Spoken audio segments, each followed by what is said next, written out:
Time तो काफी actually difficult है बिकॉज नोबडी श्योर कि एग्जाम कब होगा।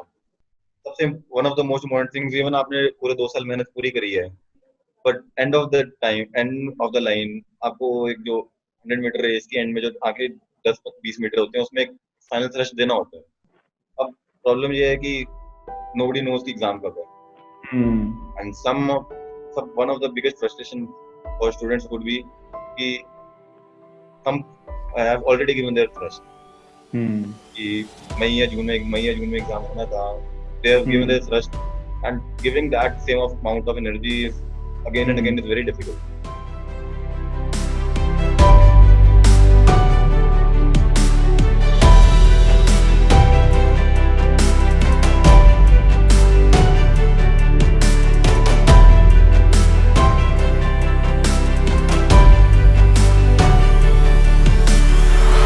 Hi, and I welcome you to this interview with Arnav Agarwal.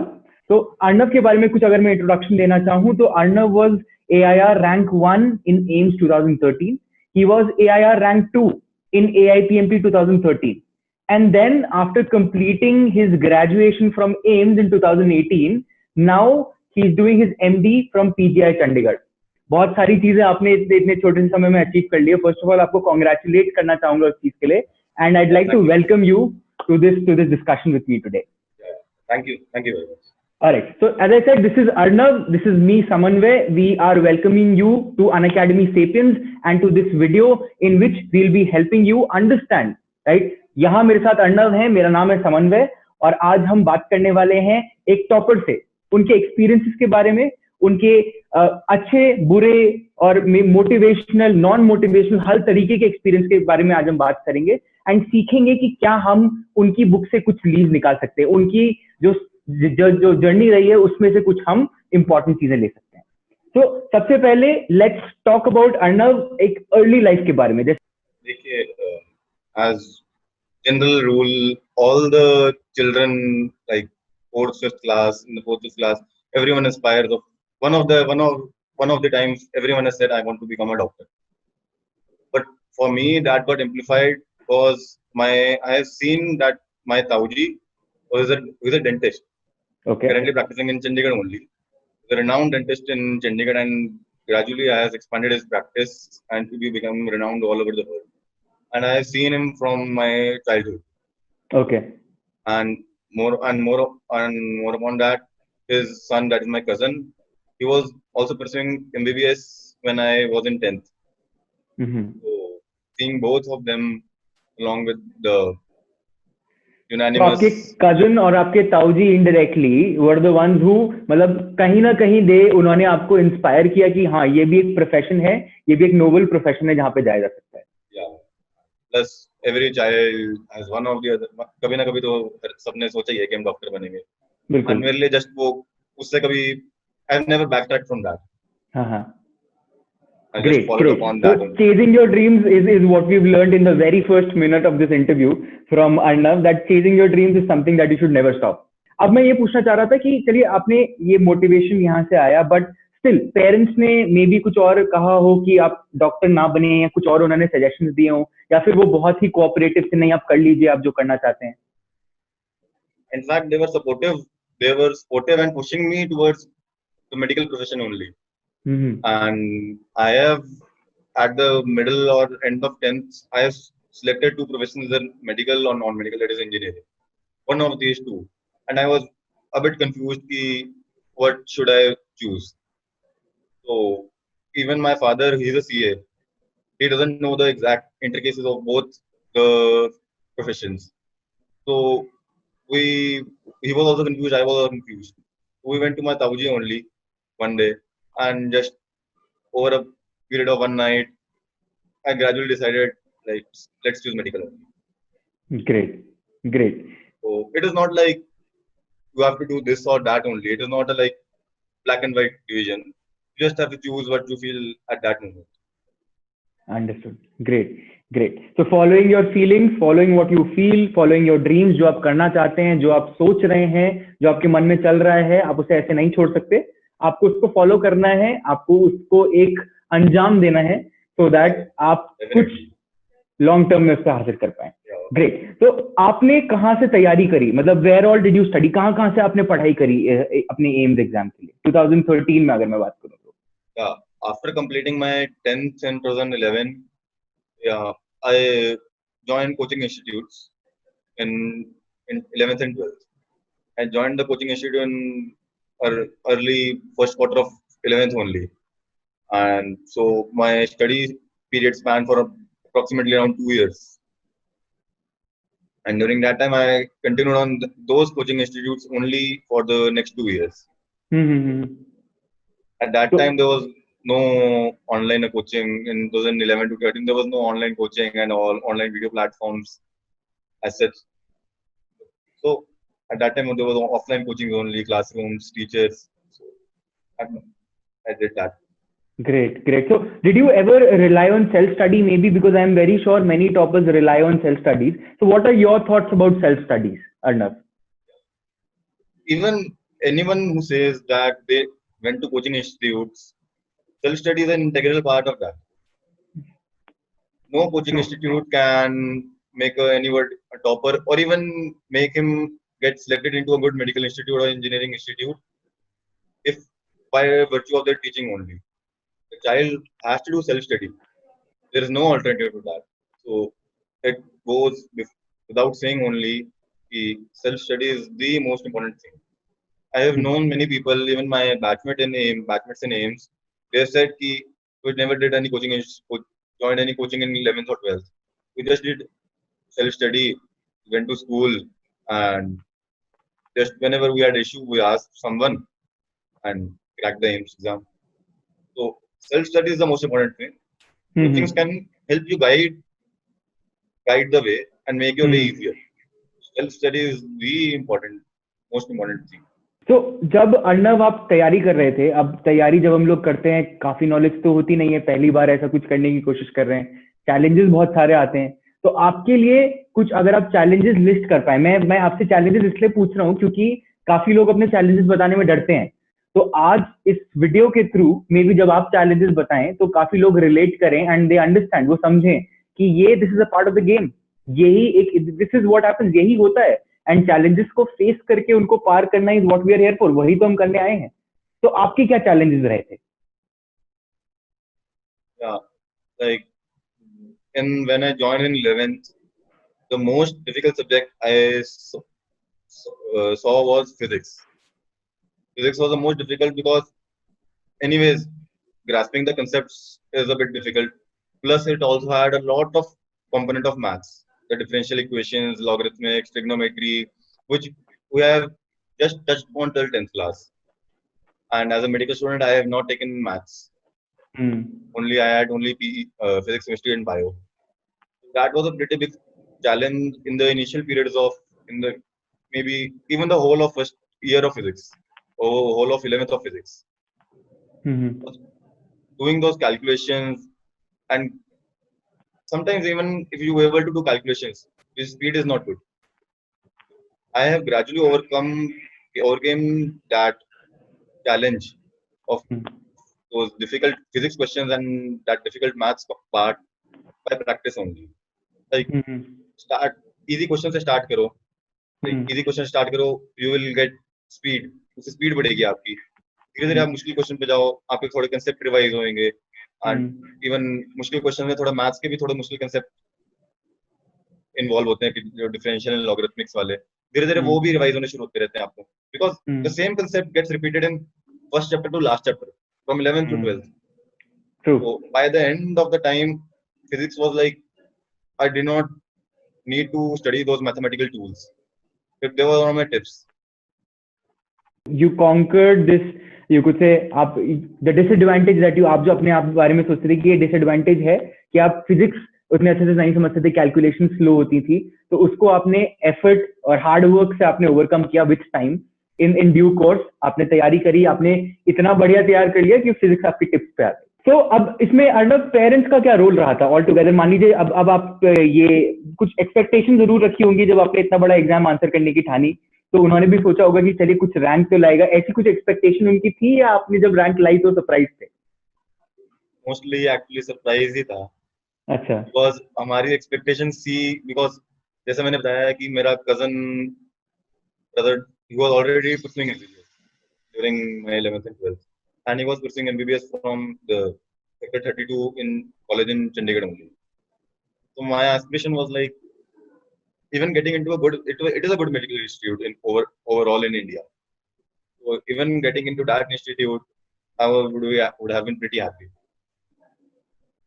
So, but I never knew that my preparation was so better, so good, and I have that even among all the toppers of India, I would be conquering the AIMS exam and NEET exam both, the first and second rank. सबसे पहले जैसे NEET rank आया था, I remember around 5th और 6th जून को, तो they said कि second rank. My my father actually saw the result before me, and he told me I didn't saw the result. His first response that he nearly fainted that time when he saw that I got second rank. I could go to some Delhi college by a NEET, and 1 month later I got AIMS first rank. हाँ, wow, It was like सोने पे सुहागा जिसे कहते हैं. wow, एक बार अच्छा unreal. College तो आपको नीट के थ्रू मिल ही जाना था, और आपके बस एम्स भी क्रैक हो गया. हाँ हाँ हाँ हाँ. तो मतलब इट बहुत प्राउड मोमेंट होगी आपके लिए, पेरेंट्स के लिए. उनका कुछ ऐसा कुछ इंटरेस्टिंग रिस्पांस जो उन्होंने एकदम से रिजल्ट देखते हुए दिया जो आपको याद है may be? They were just exhilarated.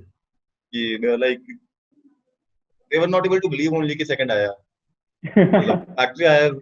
जब उन्होंने रिजल्ट देखा, मैं उनके साथ नहीं था, किस दोनों मदर फादर के साथ, बट वो बता रहे हैं कि they were not able to believe. कहते हैं उन्होंने एक बार देखा, 2 बार देखा, साथ में कोई और उनके ऑफिस में उन्होंने देखा था बेसिकली, साथ में उन्होंने साथ वालों को बुलाया कि चेक करो दोबारा कि even that is correct or not, because they have never expected कि I could be ranked 2 in NEET. वाह. सो अर्नब, अब हम इतनी मोटिवेशनल बातें कर ही रहे हैं, तो एक फाइनल में मोटिवेशनल क्वेश्चन आपसे पूछना चाहूंगा कि एक चीज एक कुछ चीज ऐसी होगी कि मान लीजिए एग्जाम जैसे आप इंटरनल टेस्ट देते हैं, अपनी आप तैयारी में टेस्ट दे रहे होंगे, कभी कभी मार्क्स कम आए होंगे, कभी कभी डिसअपॉइंटमेंट हुई होगी, या फिर किसी दोस्त के ज्यादा आगे मॉक टेस्ट में आपके कम आ गए, तो वहां पे लगा होगा ये क्या चल रहा है. तो उस मोमेंट पे अगर एक एस्पायरेंट है तो वो अपने आप को कैसे मोटिवेटेड रखे, वो क्या बोले खुद से कि वो अगला टेस्ट देने के लिए उतना ही उतारो, उतना ही रेडी हो जो अभी जिस टेस्ट को अभी आंसर कर रहे हैं उतना ही? देखिए, in fact sometimes this is a good thing. आप कंटिन्यूअसली आप कहें कि बहुत ही अच्छे अच्छे नंबर ले जा रहे हैं हर एक टेस्ट में, तो आपको लगेगा कि एक पर्टिकुलर पॉइंट आएगा कि आपको लगेगा कि मेरे नंबर आ ही जाते हैं सबसे अच्छे अपने बैच में, क्योंकि आप जो इंटरनल टेस्ट है वो कितने अपने क्लोज बैच में देते हैं. लाइक मेरे में तो ऑफलाइन ट्यूशन होती थी, तो अपने क्लोज बैच में देते थे हम. हर बार कंटिन्यूसली अच्छे नंबर आई जा रहे हैं, ठीक है, एक पॉइंट के बाद आप कंप्लेसेंट हो जाएंगे, you will not study that hard. तो एक पॉइंट बीच में कभी आपको झटका लगेगा कि आज नंबर कम आ गए, 5 बंदे मेरे से ऊपर निकल गए. ऑल्दो वही 5 बंदे हमेशा आपके आसपास रहते हैं, पर आपको एक दिन कभी ज्यादा पीछे हो गए तो आपको लगेगा कि यार प्रॉब्लम होगी. यू विल आपको एक या तो गिल्ट होगा, या फिर आपको मोटिवेशन किसी से मिलनी चाहिए कि हमें अगला और ज्यादा अच्छे से परफॉर्म करना है, कि हम दोबारा से ऊपर आए, जो हमारी रेपुटेशन चल रही है. In fact that should itself be a motivating factor. Great great. So having talked so much about कि हमने क्या किया था, तैयारी कैसे करी थी, अब दैट इज ऑल पास्ट. आप करंट आपकी एमबीबीएस लाइफ आपकी कैसी चल रही है? But how was your post grade, जो आपका पीजीआई चंडीगढ़ से हुआ था, उसकी कुछ अगर आप झलकियां बताना चाहें. अभी करंट एमबीबीएस लाइफ एक्सपीरियंसेस अगर आप कुछ एस्पायरेंट्स को बताना चाहें कि जब वो एग्जाम क्लियर कर लेंगे, जब वो डॉक्टर बन जाएंगे जो सबका सपना रहता है, उसके बाद what lies ahead for them, उसके आगे क्या रखा है उनके लिए? देखिए,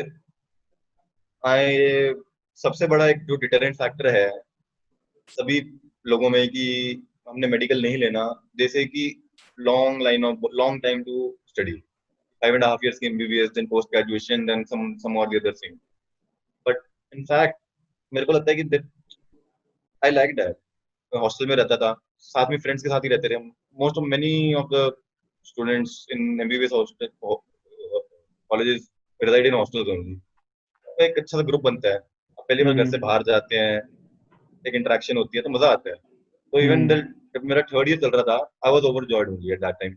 एंड मैं तब साथ में देख रहा था जो मेरे और कुछ काउंटर पार्ट से जो बीकॉम कर रहे थे कि ग्रेजुएटेड, स्टार्टेड वर्किंग, लाइक मेरे को देख के लगता है यार मेरे को अभी भी इतनी मस्त कॉलेज लाइफ चल रही है, बढ़िया लाइफ चल रही है, एंड इन्होंने काम शुरू कर दिया, वर्क लाइफ शुरू होगी, professional life.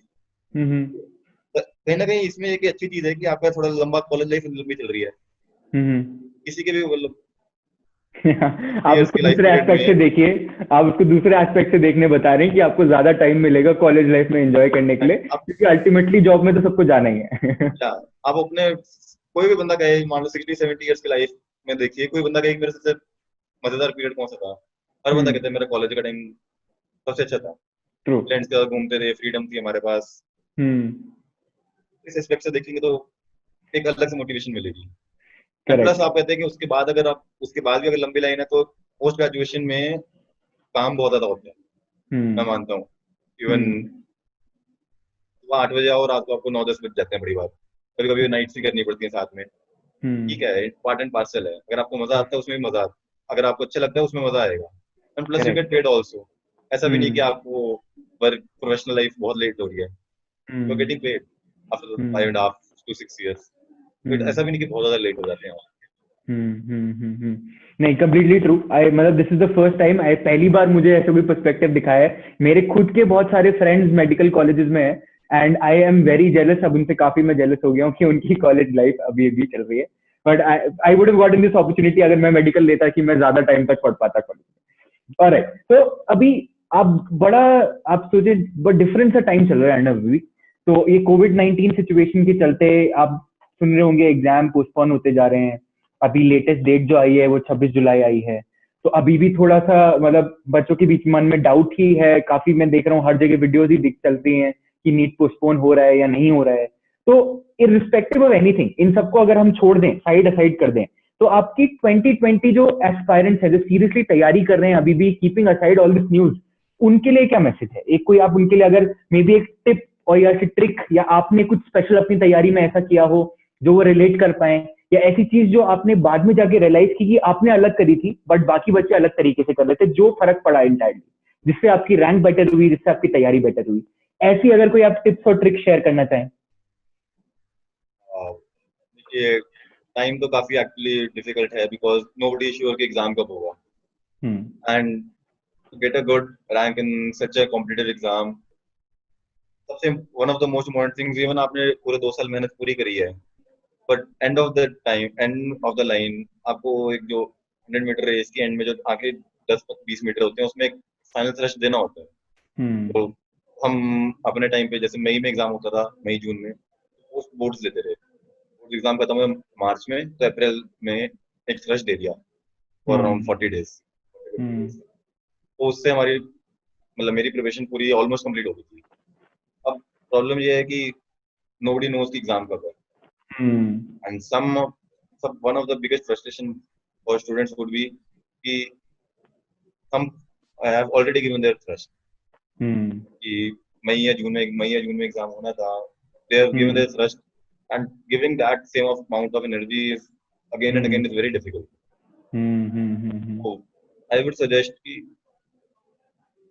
whenever you make a proper timeline कि I am doing study, आज से मेरे को अपना गियर बदलना है, इस डेट से मैंने अपना गियर बदलना है, उस गियर बदलने से पहले आई सजेस्ट कि 3-4 दिन बीच में छोड़ दो, मत करो, अब स्लोली स्टडी भी मत करो, 3-4 दिन छोड़ दो, इतना कुछ लॉस नहीं होगा।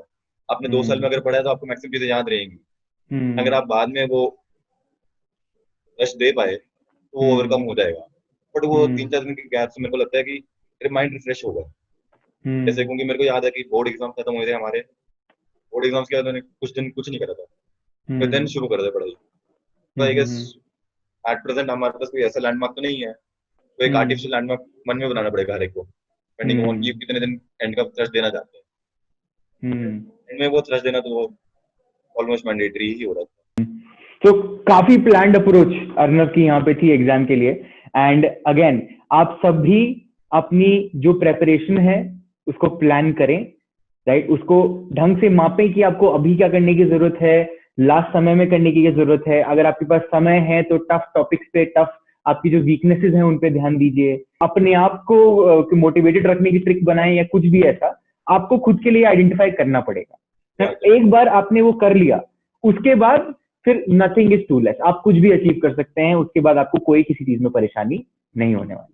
सो great talking to you Arnav. एक फाइनली मैं आपसे एक छोटा सा मैसेज लेना चाहूंगा एस्पायरेंट्स के लिए जो आज अनअकैडमी सेपियंस पे आज हम दोनों को देख रहे हैं।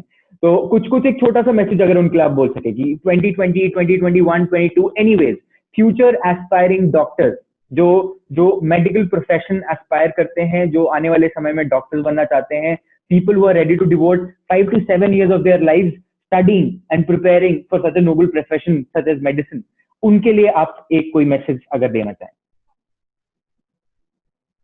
All never be disheartened.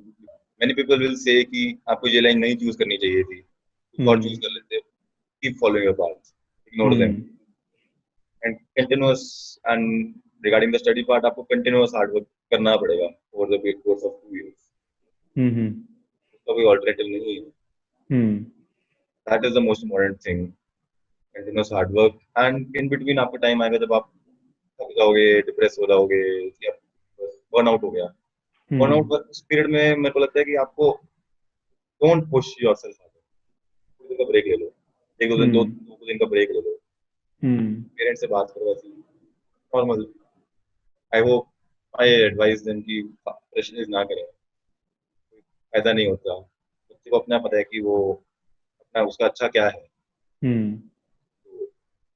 Burn out होते हो, 2 दिन ब्रेक ले लो, टीचर से बात करो, लीव एवरीथिंग, दोबारा स्टडी उठाओ। ऑलराइट, सो ओवरड्राइव में नहीं जाना, and continuous regular amount of hard work देते रहो। तो be true to yourself and be motivated, right? That is what we take of it. इससे हम ये देख पाते हैं कि अपने आप से सच बोलिए। अगर आप ओवरड्राइव में चले गए हैं, बर्नआउट हो गए हैं, तो ब्रेक लेने में कोई बुराई नहीं है, आप ब्रेक ले सकते हैं, उसके बाद आप बाउंस बैक करेंगे इनफैक्ट। तो that is a better position, वो एक बेटर पोजीशन है जिसमें आप हैं। Alright, so it was great having you with us today Arnav, a great interactive conversation, a great, you could say, motivational, great tip sort of a conversation for all our aspirants. I hope जितने aspirants, future doctors, from a doctor to a doctor, जितने लोग ये देख रहे हैं आज सब motivated feel करें और सब aim for the sky. You might land among the stars. Let's keep the motto. ये आज का हम इस सेशन का मोटो रखेंगे। I hope आप सभी अपने जो एस्पायरेंट्स, जो फ्यूचर डॉक्टर्स अपनी 2020 प्रेपरेशन कर रहे हैं, I wish you all the very best. I hope Arnav आप भी अगर उनको ऑल द बेस्ट बोलना चाहें। All the best to everyone, specially the students who are appearing in probably next 1 month। And again, for the aspirants for 2021 and 22, you have time to go. You have good amount of time to prepare. Use that wisely. Pledge. India will awake to life and freedom.